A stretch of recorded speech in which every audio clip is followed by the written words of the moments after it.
Olá, meus amigos, bem-vindos a mais um vídeo aqui no canal Professor Carlos Alexandre Costa. Voltamos aqui com a produção de conteúdo e nós vamos adiante, tá bom?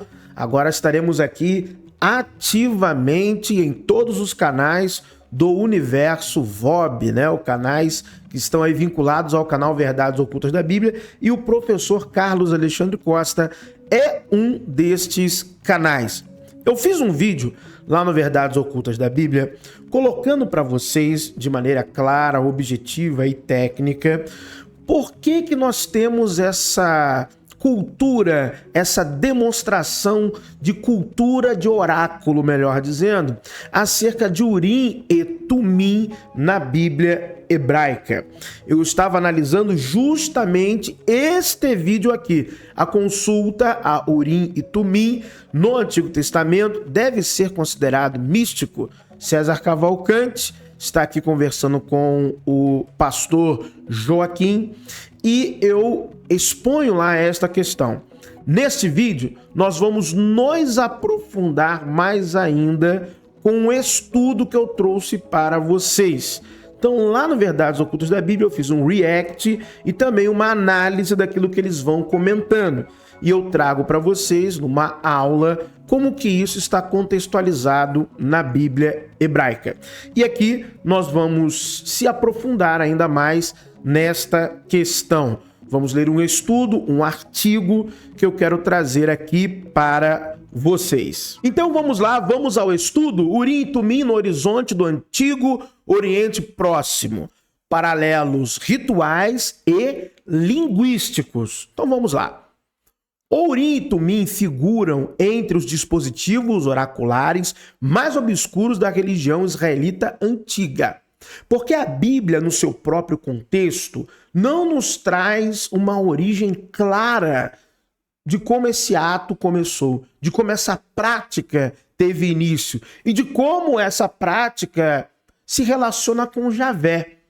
Nós não temos isso. Isso não nos salta aos olhos. Em que momento do Pentateuco isso é instituído? Isso é ordenado? Isso é dito de fato que advém da vontade de Javé. A Bíblia não nos traz isso. Tradicionalmente interpretados de forma teológica ou alegórica, esses objetos revelam, à luz da filologia semítica e da documentação cuneiforme, afinidades diretas com práticas de cleromancia do Antigo Oriente Próximo. Cleromancia é a prática de você tentar fazer o ato divinatório de adivinhação através de objetos, ok? Este artigo examina de modo comparativo. Coloquei isso para que você entenda isso. Nós vamos comparar com outras tradições, outras literaturas, outras culturas, outros textos, tá bom? De modo comparativo, os paralelos rituais, funcionais e linguísticos do Urim e Tumim, com especial atenção ao ritual assírio LKA 137, que é uma cultura material, tá bom? Um achado, e as raízes acádias Tamito, deve ser assim que se lê, Tamito, e Urtu. Demonstra-se que o Urim e Tumim representam uma forma institucionalizada da divinação binária sacerdotal, plenamente integrada ao universo religioso semítico antigo. Então nós vamos demonstrar que isso tem origem fora da Bíblia e num contexto politeísta, tá bom? Tem nada a ver com Javé. Apesar de Javé, teoricamente, em passagens bíblicas, expressar a sua vontade por Urim e Tumim. Isso é meio estranho. É complicado. Vamos lá. Urim e Tumim são mencionados explicitamente em 7 passagens do texto hebraico bíblico, sempre associados ao sacerdote e ao éfode. Apesar de sua centralidade em decisões políticas, militares e cultuais, a Bíblia jamais descreve de forma direta sua operação material, o que levou a uma longa tradição de interpretações simbólicas ou teológicas. Como que de fato isso era feito? Como que isso era operado? nós temos algumas vagas ideias e possibilidades se lermos apenas o texto bíblico. Aí fica um pouco obscuro, por isso que gerou uma tradição de interpretações diversas. Porém, tanto que eu coloco aqui na nota de rodapé, porém, quando nós olhamos a luz do que nós temos ao redor de Israel, nós entendemos perfeitamente o que está acontecendo ali, tá bom? Eu até coloco aqui no final da nota, ó. O conjunto desses textos evidencia uma fase da religião israelita em que a revelação divina se dava por mecanismos materiais controlados pelo sacerdócio, em continuidade estrutural com práticas oraculares do Antigo Oriente Próximo anteriores à centralização profética e à primazia da Torá escrita. Olha só que interessante. Vamos lá? Vamos dar continuidade aqui, ó.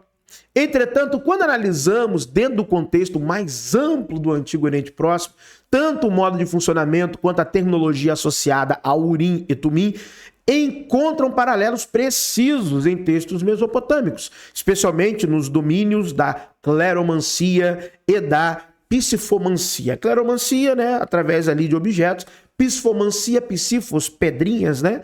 Então, ou seixos, então você consegue ali também especificamente por pedrinhas. Objetos, tá bom? A presente investigação propõe que tais paralelos não são meramente conceituais, mas estruturais e históricos, ou seja, aquilo adentrou ao dito Israel antigo e não era algo, uma prática exclusiva de Javé e não foi iniciada por Javé, tá bom? Vamos lá. O funcionamento oracular do Urim e Tumim. A evidência textual mais decisiva para o funcionamento do Urim e Tumim encontra-se no primeiro livro do profeta Samuel, capítulo 14, verso 41, preservada em forma mais longa na Septuaginta. Depois lê essa nota aqui, a nota 2, para entender melhor essa tradição, tá bom? Do texto mais longo na Septuaginta. Nesse texto, Saul formula uma pergunta de natureza jurídica, solicitando que Yud-Heh-Vav-Heh conceda Urim ou Tumim, conforme a culpa recaia sobre ele e Jonatas ou sobre o povo. O texto pressupõe duas respostas mutuamente excludentes, o que indica um procedimento binário, típico de sistemas de sorteio sagrado. Então, olha só, nós já temos uma estrutura bíblica que está nos conduzindo para um sistema divinatório binário operado por sacerdotes. É interessante. Essa estrutura repete-se em outros episódios de consulta sacerdotal, nos quais a resposta divina é invariavelmente sim ou não. A maioria dos estudiosos concorda que o Urim e Tumim consistiam em dois objetos distintos, provavelmente pedras, utilizadas para lançar sortes sob controle sacerdotal. Está aqui as notinhas também, a nota 2, 3 e 4, tá bom? Paralelo ritual direto, o texto assírio LKA 137. Aqui está a cereja do bolo, aqui começa a rota de compreensão naquele universo, daquele mundo antigo. Um paralelo extrabíblico excepcionalmente preciso é fornecido pelo texto LKA 137, proveniente de Assur. Esse documento descreve um ritual de psifomancia, no qual duas pedras de valor oposto são utilizadas para obter decisões divinas. O texto menciona explicitamente uma pedra favorável e uma pedra desfavorável. Conforme o julgamento do deus Shamash e de outras divindades invocadas, uma das pedras salta ou é tomada pela mão do oficiante, produzindo uma decisão divina. O ritual inclui invocação sacerdotal, disposição simbólica das divindades e repetição do procedimento para a confirmação do resultado. A correspondência com o Urim e Tumim é notável. Então vamos lá, mediação sacerdotal, ou seja, um sacerdote está operando ali tudo, o uso de dois objetos materiais opostos, né? Sim ou não, ele ou eu, nós ou eles, uma resposta binária, compreensão da decisão como julgamento direto da divindade. Então, quem traz a resposta é a divindade. LKA 137, né, é um texto ali do período assírio médio, com datação do século 13 antes de Cristo, antes da Era Comum. Paralelos linguísticos, raízes semíticas e o acadiano. Além do paralelo ritual, há fortes indícios linguísticos de continuidade conceitual entre o Urim e Tumim e o vocabulário oracular mesopotâmico. O termo hebraico Tumim é frequentemente relacionado à raiz semítica completar ou consumar. Contudo, diversos estudiosos apontam sua afinidade funcional com o acadiano tâmito, termo técnico, que designa um oráculo, decisão divina ou resposta divina. Então, no acadiano, nós encontramos uma correspondência que bate certinho com a funcionalidade que nós vemos na Bíblia. Em textos acadianos, tamito refere-se especialmente ao resultado de um procedimento divinatório. Oh, sensacional! E não a verdade abstrata.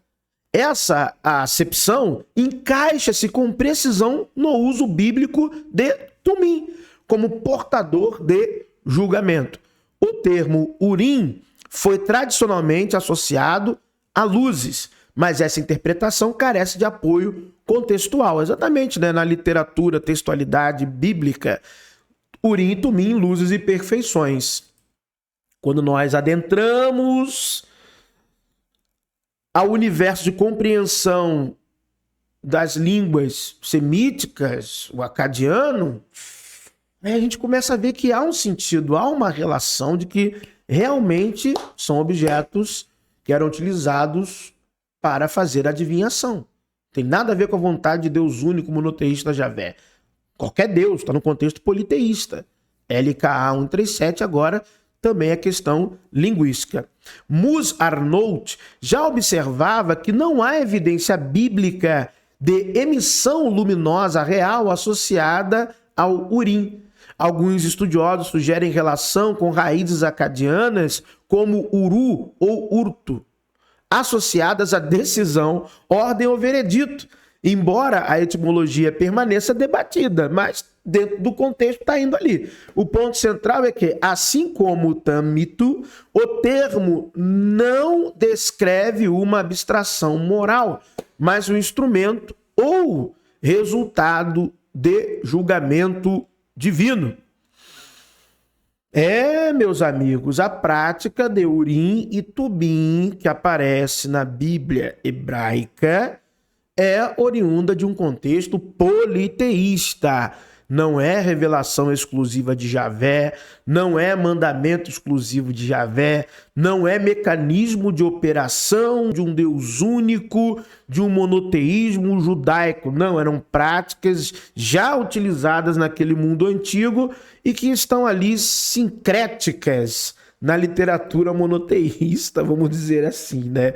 Mas a verdade é que isso era comum. O israelita, na verdade, ele é cananeu.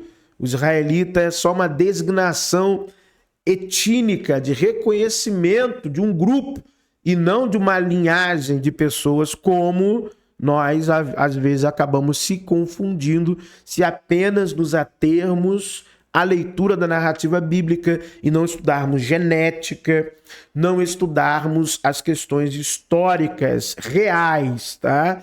Que envolvem a concepção do povo israelita nas suas características até narrativas bíblicas. Nós temos que olhar a história, a genética, todo o arcabouço de conhecimento que já foi produzido sobre isso. Desaparecimento histórico e mudança teológica. As fontes bíblicas indicam que o uso do Urim e Tumim declina após o período monárquico inicial. Textos pós-exílicos admitem explicitamente que o mecanismo já não era compreendido nem praticado. Esse desaparecimento coincide com a ascensão da profecia clássica e, posteriormente, da Torá escrita como meios normativos de revelação. Urim e Tumim passam, assim, de prática viva a memória cultual, fenômeno igualmente observado em outras culturas do Antigo Oriente Próximo. Ou seja, está acontecendo uma transição cultural, uma transição, vamos dizer assim, de uma cultura de relacionamento com a divindade, que agora opera através de profetas, já não mais através de objetos. E, coincidentemente, não é só Israel que está passando por esse período, mas é um fenômeno normal em todo o Antigo Oriente Próximo. Interessante, né? Conclusão. A análise comparativa demonstra que o Urim e Tumim não constituem um fenômeno isolado, não são metáforas teológicas tardias, representam um sistema institucionalizado de cleromancia binária sacerdotal. Se você acredita 100% no que isso é na Bíblia, que é de Deus, ou seja, ainda operado por Javé, com a chancela de Javezão. Então pode, joga seus búzios aí que tá tudo certo. A diferença tá só, sem querer fazer anacronismo, né, na temporalidade histórica, mas a finalidade tá praticamente a mesma, para saber os meus caminhos, o que eu tenho que fazer, a vontade dos deuses ou de Deus. Então não estou sendo pejorativo. Então, está lá, está na sua Bíblia, está no seu texto. Seus paralelos rituais e linguísticos inserem o dispositivo israelita no mesmo horizonte religioso das culturas mesopotâmicas. O que distingue Israel não é o método, mas a reinterpretação teológica posterior e a progressiva substituição do oráculo material pela revelação profética textual. Então você vê esse processo na Bíblia, redação antes do exílio e redação pós-exílica. Falando de maneira mais clara e objetiva, aqui estão as referências bibliográficas para quem quiser se aprofundar, pesquisar ainda mais, tá bom? As questões de adivinhação tá nas regiões da antiga Mesopotâmia. Se você quiser se aprofundar em cultura, de como era o serviço no tabernáculo, nos templos antigos, no Israel da antiguidade, para entender essa questão de como os sacerdotes operavam. Se você quiser ainda aprender mais ainda, leia o artigo na íntegra aqui sobre Urim e Tumim, tá bom? Você tem aqui diversas referências bibliográficas que vão te conduzir a mais conhecimento. Então, caso você não tenha assistido o vídeo lá no canal Verdades Ocultas da Bíblia, eu fazendo react e também comentários acerca disso, Urim e Tumim, eu falo também desse estudo que eu fiz. Vai lá, assiste lá, nós ampliamos a questão na perspectiva do debate que está sendo colocado ali, né, os termos que estão sendo apresentados na fala deles ali. Se você já assistiu lá, está aqui, muito obrigado pela sua audiência, parabéns pela sua vontade de querer se aprofundar nestes temas. Não deixe de assistir os outros vídeos aqui do canal. Muito obrigado, um abraço a todos.